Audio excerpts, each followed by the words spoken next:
So here's a pop quiz, everybody.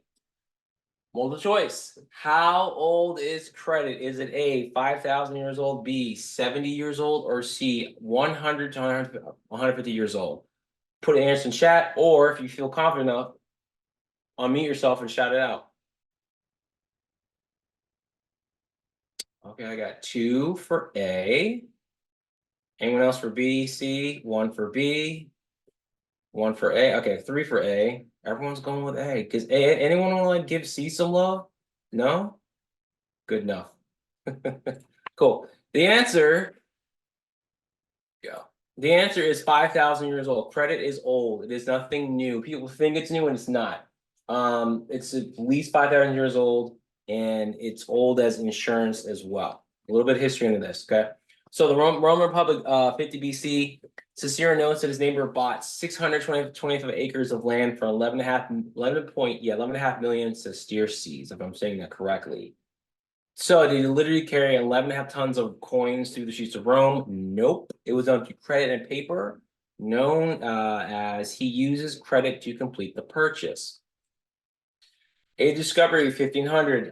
European explorers at this time and merchants began trade missions, and they were going far lands, and they need capital. So after Reformation, I moves out the way. The first country to establish a legal rate of interest is England in 1545 during the reign of Henry VIII. This rate is set at 10%.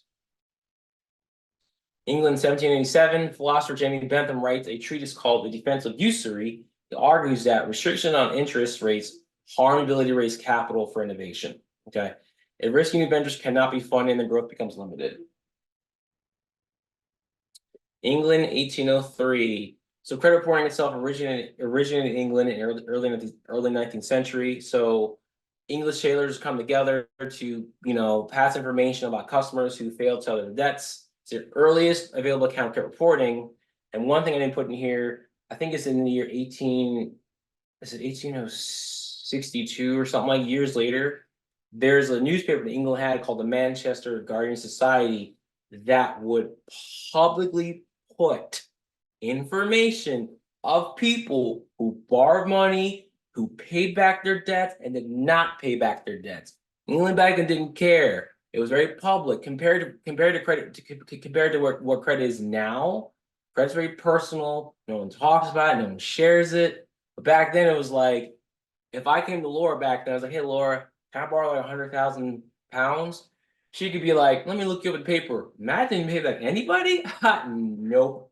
That's how they were back then, and it's kind of crazy because now it's like if you get some credit report now without the permission, you were in a ton of trouble. So yeah. 1955 USA. So early credit reporters were using millions of index cards that they sorted in the filing system to keep track of people in the country. They would get their information from agencies, local newspapers for arrests, promotions, marriages, deaths, and all that stuff. Unfortunately, they focus on the not so good events that happened to you than the positive ones. 1964, social and credit bureaus in the United States conduct the first studies into using computer technologies. So this helps with actually data being improved and standardizing credit application forms.